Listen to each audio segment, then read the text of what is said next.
So I'm back testing stick screwdrivers. Let's get them here on the dyno, see how they perform. So first up here on the dyno, we have the Panasonic producing 4.23 watts. The Workpro coming in at 20.16. The DC here coming in at 18.13. The Wiha coming in at 21.26. The Workforce coming in at 8.95. XLX producing 8.74. And the Fanttik S2 Pro here producing 15.47 watts. So, the Wiha on top, followed by the Workpro, and then we have the DC with the Panasonic here rounding out the bottom. So when we look at the data from the previous two tests, watts-wise, the Dremel here is still on top, followed by the DeWalt, and then the X-Cool. And from this testing, the Wiha falls right under the Amazon Basics.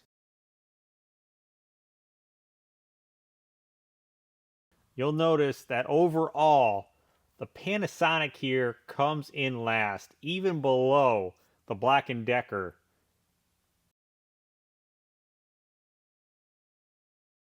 So when we compare the dynamic torque also captured there with the dyno, the Fanttik S2 Pro is on top, followed by the Workpro and the Wiha.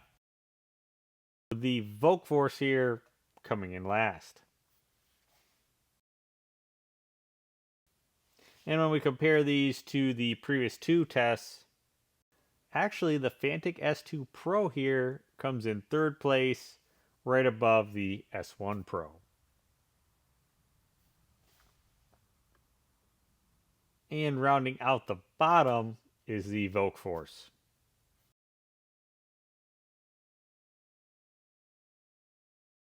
So a couple of these have different clutch settings here, and here's the torque in each of those settings.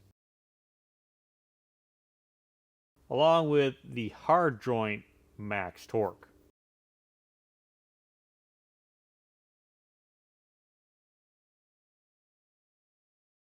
Coming in last, yeah, you didn't see it during testing because I could not actually get this Proto Mac to charge here.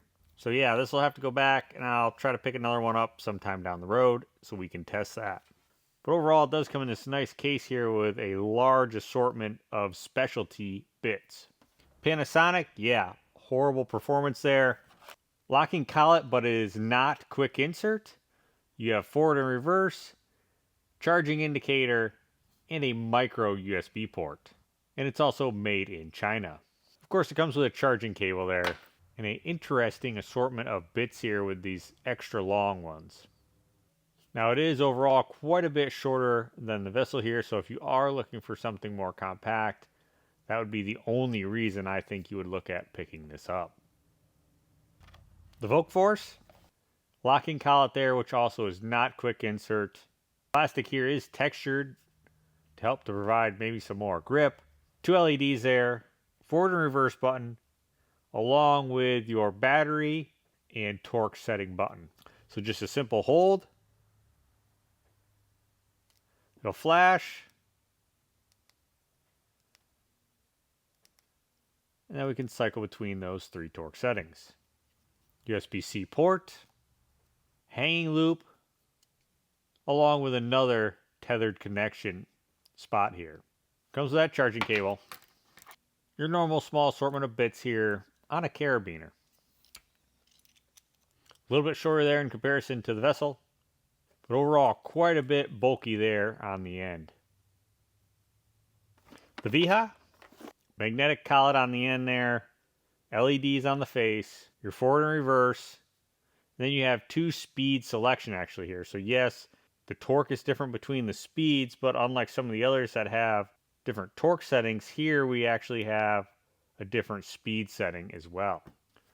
USB-C port on the end, and it has a rubberized grip there. Nice little soft case. that charging cable, and a little bit set here with your common assortment. Not bad, but it is quite expensive here in the US. The XLX, definitely the cheapest one tested here.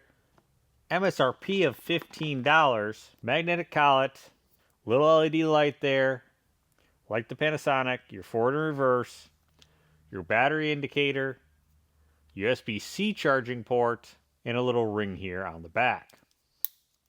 It definitely does feel cheap, but it's to be expected for the price.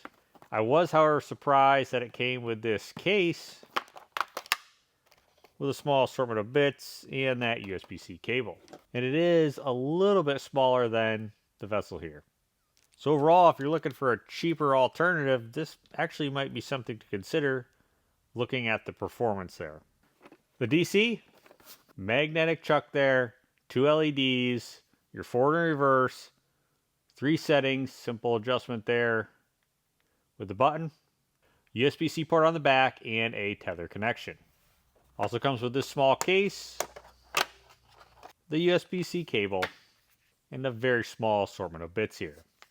Workpro, magnetic chuck, 2 LEDs there on the front, forward and reverse, with your 3 torque settings adjusted with the button, USB-C port on the back, and that tether connection. Fanttik, the top one here tested today, that same magnetic collet there, LED lights on the front, turn knob to select the torque settings, in which this is 7 position, your forward and reverse, and USB-C port with a charging ring here on the end. One thing to note, this actually, you can charge with a C-to-C cable. Unlike the others, you have to charge with a USB-A to USB-C. Comes with this much better case in my opinion over the S1 Pro. Here you have that small assortment of bits, an extender, magnetizer, the 90-degree on the top of the lid, A to C charging cable, a small little storage box here as well. So another thing different than the S1, here we have this 90-degree, which can be locked in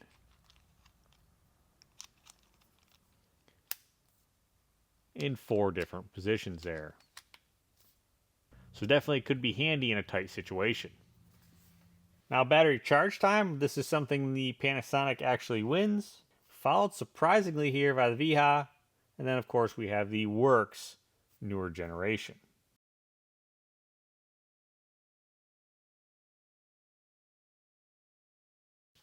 Average charging rate though, of course right behind the Black & Decker there that has the replaceable batteries, we have the new generation Works, followed by the previous gen, and then the Fanttik S2 Pro here.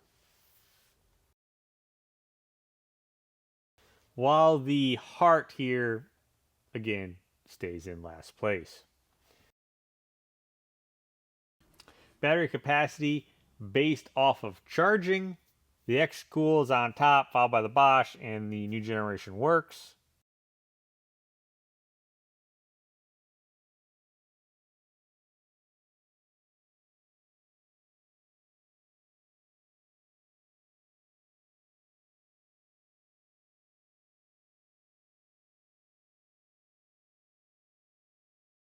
So my overall ranking, the Works Gen 2 is still on top, followed by the Gen 1. Then we have the Bosch Go 3, DeWalt, Fanttik S2 Pro here. Page 2, you'll find the Wiha.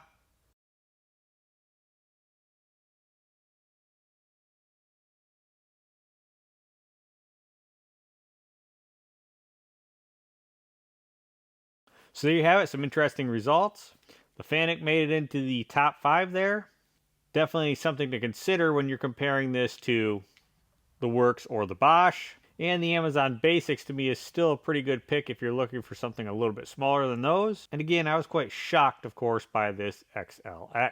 Specs will be at the end like normal. Links will be below. Let us know if you have any of these and how they've worked for you. Thanks for watching, and I'll catch you on the next one.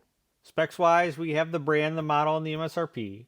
where it's made, warranty, voltage, number of bits it comes with, claimed RPM versus tested RPM here, claimed battery capacity, the claimed max torque, and then the number of modes. Also with that, we have the weight, length, and the width. If it can do C to C charging here, what style charging board it has, if it has a clutch, and locking bit holder.